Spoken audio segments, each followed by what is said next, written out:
Well, well, well. Are we doing this? We're gonna do this. Are we actually gonna do this? Yeah. And do you know what's really funny? Is the children are watching Moana, and I like it because it's a sailing video. We have some really crazy news.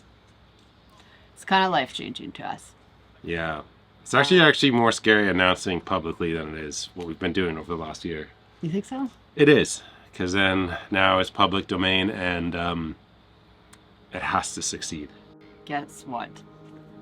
We're building a new boat. So let's talk about why, how, when, where, what we're gonna do. It all started pretty much, I think Ben was done. We arrived in the Seychelles and he thought we had bulkhead issues and he was done. Done with this boat. I think to back up even a little bit more, we'd spent 2 years in Thailand refitting this boat, fixing it up, and I thought it was perfect. And we arrived in the Seychelles, the boat was flexing, moving, groaning, and it was devastating.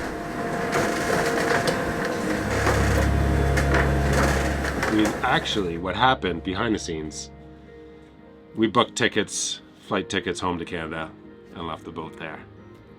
We just kind of needed a break. Yeah, we needed a break. Yeah. It was bad. Inevitably, we had to come back to our problem, which was fix this boat. We didn't actually know what was wrong with it at the time. We thought it was broken bulkheads, but we also couldn't find where the bulkheads were broken anywhere. So we were like completely stumped and kind of miserable, and talking to Lagoon and they were being helpful, but it was taking a bit of time. So I came back with all sorts of tools, listening devices, moisture meters, a whole bunch of fiberglass cloth. And the one thing I didn't bring was structural foam. I didn't think it would need it.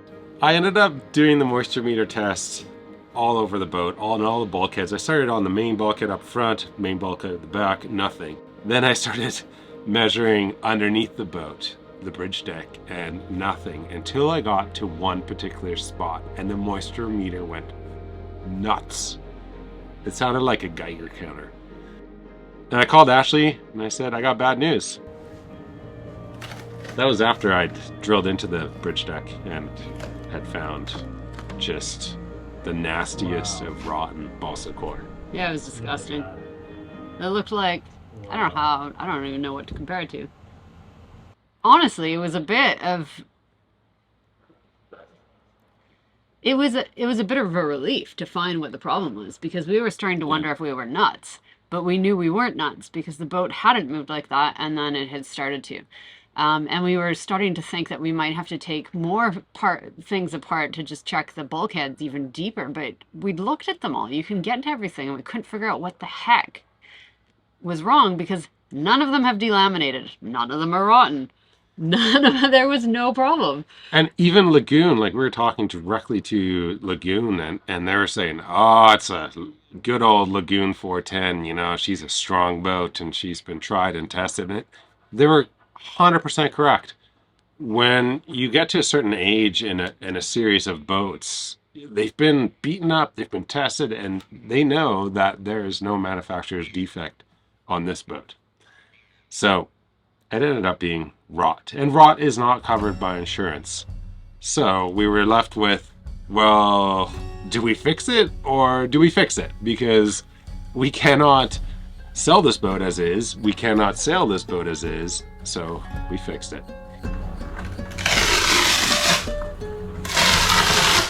Ben did a really good job fixing it. He took out quite a huge section of the floor in the Seychelles, and then we sailed it all the way down here to South Africa, and it sailed fine. It went through some gnarly weather, and we got here and we're like, we're gonna check all the other areas of the boat. So we started drilling test patches into the boat at various different areas on the bridge deck to check it, and it was all good. So everything's sealed back up. It's all fixed. And small remodel in between there for Ashley, and you can't just put a new floor in a boat without painting the walls and getting new curtains and like a new countertop. It's just, you can't do that. It was a year ago now when we had this horrible, kind of awful thing that we were dealing with, where we had no idea what was happening. It was a real low point, and we both basically wanted to throw the towel in on this boat. So stepping back to that, I started perusing Yacht World again. Yeah, I was dead serious. I was like, new boat, don't care what it is. I wanted a few feet longer and a little more storage, because Nahoa, the only thing that I have to complain about Nahoa right now is that there's still very little storage. She's 41 feet, but the engines are under the bed, so there is limited storage. We actually went through a whole process of looking for boats. We watched a lot of the other YouTube channels, and we saw that most people were going towards, or a lot of the YouTube channels were going towards very performant boats. So we went down that rabbit hole for a while, and we said, you know, we want to go fast. We want to be able to make passages in like 5 days, and like, wouldn't that be amazing? And then we sailed a little bit further, and we hit some pretty nasty weather, and you know, we're thinking about it.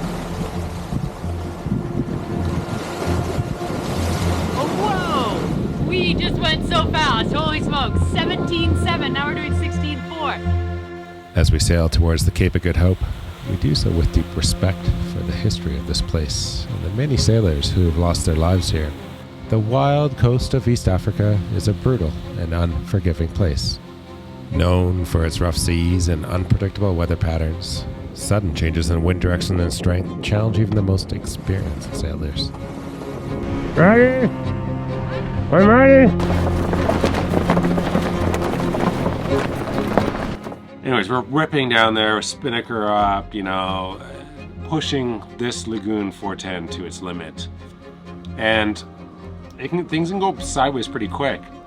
Yeah, we just realized, you know, we don't want that performant of a boat, because we're already dealing with, you know, a 41-foot cruising catamaran, and that's a lot to handle when you're actually sailing it. So we pulled into Naisna. So in Naisna, we met a few delivery captains. We met a few boat builders. We met a few boat specialists. I don't know how else to describe them. People that basically consult to all the sort of top boat manufacturers on rig design and things like this. So we're having conversations about, we're asking them, like, what boat would you buy? Like, what boat would you buy? If you could buy any boat in the whole world, what boat would you buy? It was so varying, and for many it's, you know, a fairly performant boat, but for a lot of people that we asked, they were moving away from like the very, very high-end scary performance boats where you need almost more than 2 people to sail them to their capabilities. First, like a gunboat type boat where you can sail it to your capabilities. You need more than 2 people and 2 little kids cruising around the world. So we started to rethink what we wanted. We went from wanting high performance to wanting moderate performance, I'd say, or high performant cruising boat, which I think was such a pivotal and such an important decision that we finally landed on, because it allowed us to sort of narrow or change our focus on what boats we were looking at and make a huge decision in shifting towards building the boat that we're going to build. The whole thing has been about aluminum catamarans, because we sailed across the Indian Ocean with a Mumby 48, a boat called Joint Venture. Lex and Joe sailed that boat. And, you know, you talk to any Mumby owner and they're like, oh, I love my boat. Like, they are fully in love with their boat. Like, the guys almost love their boat more than their wives. I don't think so. It kind of got us interested, and then we started looking at aluminum catamaran manufacturers, and there's not many. I mean, there's Explocat, but it's a 4-year wait list, and the price tag is enormous. And it led us to Jacob Brothers, because we happen to be here in South Africa, and the Jacob Brothers have built many, many monohull aluminum boats. And there was one in the marina, and we met them, and we talked to them, and they had a design on their website. Do you remember what it was? Yeah, David de Villiers. So a lot of you might not know this name yet, but we have spent a lot of time with David now. And on the Jacob Brothers website, they have this beautiful 52-foot de Villiers design boat. I mean, it wasn't quite what I wanted. Nothing ever is, guys. Just putting it out there.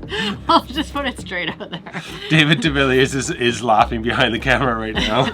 It's never quite what I want, but it's always a little bit close. And I'm like, but if we just did this, So we had a call with David de Villiers. I don't know, things just started to work and jive and start rolling. David designed and had customers had a boat build which was called Elsie. It was a 62-foot David de Villiers aluminum catamaran with the forward cockpit. It was a catch rig catamaran, very unique boat in terms of catamarans, because there's very few catch rig catamarans. So there's a gentleman in Australia right now building a 52. His name is Dan. He's building the what the 55 was based off of. He's already got the hull turned, so welded on both sides, and he's starting to do some of the window framing and stuff like that right now. And yeah, it's an awesome boat. The 52 and the 55 I think is going to be even more awesome. Yeah, we are so excited.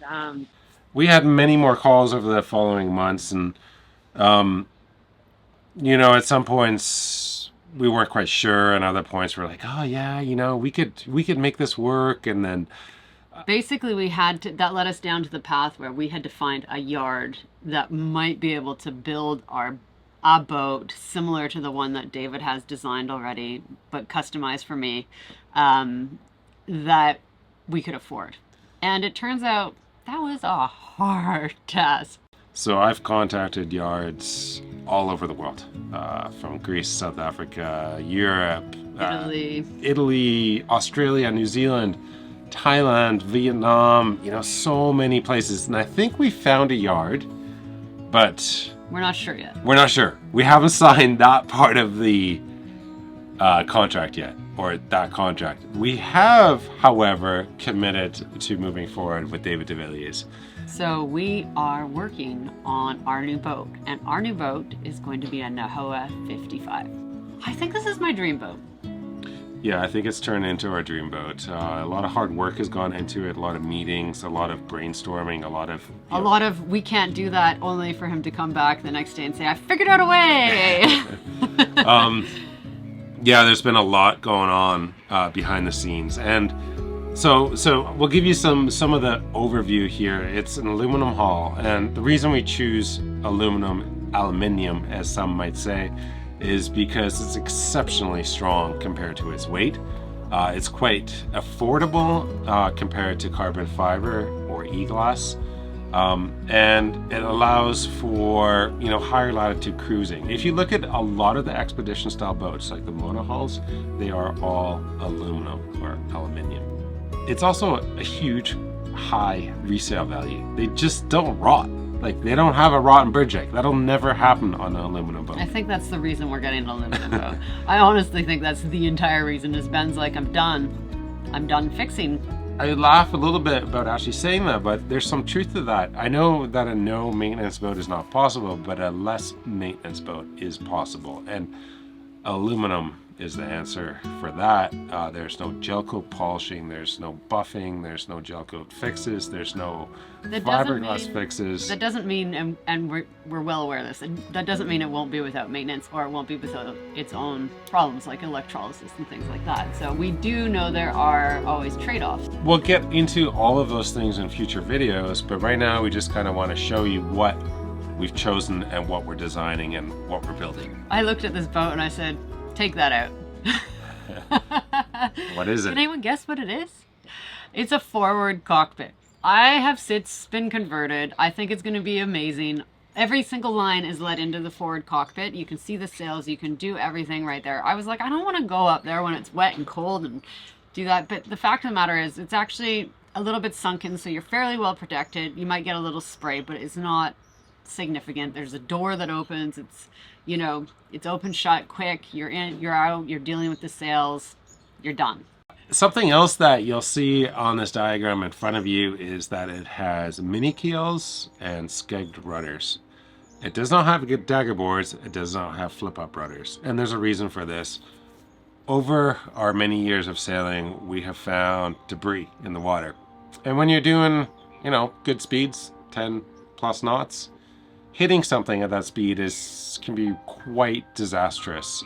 So we've opted to dial back the performance, but as a result, the consequence is we get less maintenance, there's no moving parts, and we get protection from debris underwater. That may be logs, sunken containers, fish attractant devices, those kind of things. We've seen a lot of that in Asia. We've seen a lot of that off the north coast of Papua New Guinea, and we plan to go back to those places. The Skeg rudder, for example, not only you'll see has no sail drive in it, it has a shaft drive, meaning the hole, instead of being this big, is this big. So that's a big thing. And the Skeg also protects the prop and the shaft. So that was a big one for us. So one thing that has come up in conversation with David de Villiers is, I think he laughs at us. We sent him a list at one point, and he called it the WTF list. And one of the items on that list was Ashley wanted the ability to have room to lay out a yoga mat. He sent me back a picture just recently with 4 yoga mats. He's like, you can teach a school. And I'm like, all right. One thing that you'll notice in this design is there is more emphasis towards livability. When you're sailing around the world, the fact is you're at anchor 90+% of the time. So why design a boat for performance if you're only sailing 10% of the time? I want to have enough fridges and freezers to be able to provision and not stress about shoving everything into my little 60-liter container that I have, which totally works, by the way, but I'm tired of it. I want to have space to store provisions and not have them float around on the floor. So if we're getting a new boat, there's certain things that you just sort of start to want when you're living on your old boat, and you want to make sure you create that in the new space. And we've done that. We have a nice big saloon table. We have a nice cockpit area out aft, which isn't actually, there's no steering in it because the steering's inside. We have a nice desk for Ben to work on. We have a nice laundry machine area.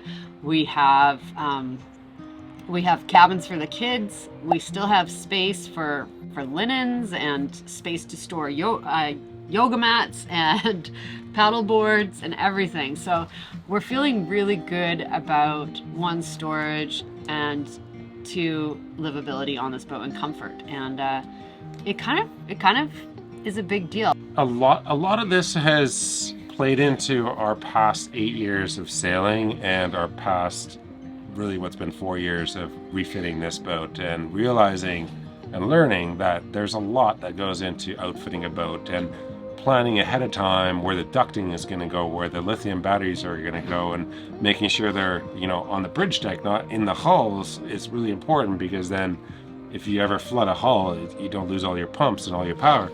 So there's a lot of thought that's been going into this in terms of offshore cruising. And I think the other thing that's really important to note here, this boat will still perform. It is 55 feet long, and a big thing in terms of performance is waterline length. So that's where the 55 comes in, and as well as weight. Which is where I get yelled at all the time. This little boy and the little girl inside who's watching Moana is why we're basically building this boat. It's where they're going to grow up.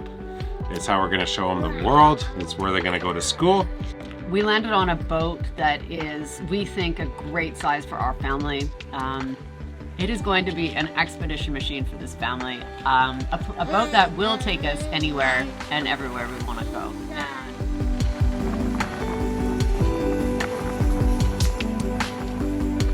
We are so excited for the opportunities that this boat represents to us and where we can take our family.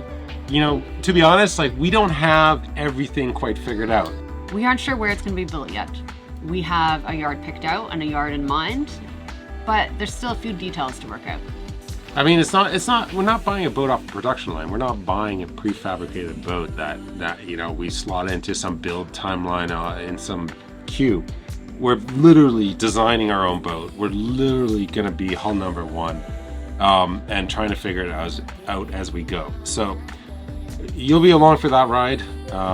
It'll be really interesting, I think, over the next 2 years, what's going to happen here. And I hope to build a boat that a lot of other people will also be able to build, because we truly believe that this is the ultimate sailing expedition machine. So there's more info on our website at sailingnahoa.com. Go check that out. We're also putting out extra videos on Patreon in video format, such as this, where we're detailing, updates on the design process before they're, fully public, because there's a lot of thought and iterations that go into this. And then also there's the newsletter where we're also going to publish updates. So all of that's going to be linked down below. Yeah, and we're excited for what this year has to bring. I think there's going to be a lot of stress, actually. It hasn't been without its stressful moments. It could be the maintenance on this boat, or the kids, or the amount of sailing you've been doing, or the boat design. Any one of those four. Yeah, it's like, you guys, you have no idea how epic it's been lately. And, you know, we missed a video one week, and I'm like, why did we miss a video? How could we miss a video? And it is, it's just the sheer amount of sort of, what do they call it? The sheer amount of balls we're sort of holding up in the air at the moment, and every now and then one gets dropped. So I think we're at a stage now where, dare I say this? We're committed. Yes. And the arguments are mostly over. We don't argue. We're a perfect couple. Oh yeah. And this boat was happening the whole time. But I think we've come to a conclusion on, and a happy agreement on where we've landed, and we're both really, really excited for this process to continue. So we are about to set sail across the Atlantic Ocean this week, and yeah, catch us out there.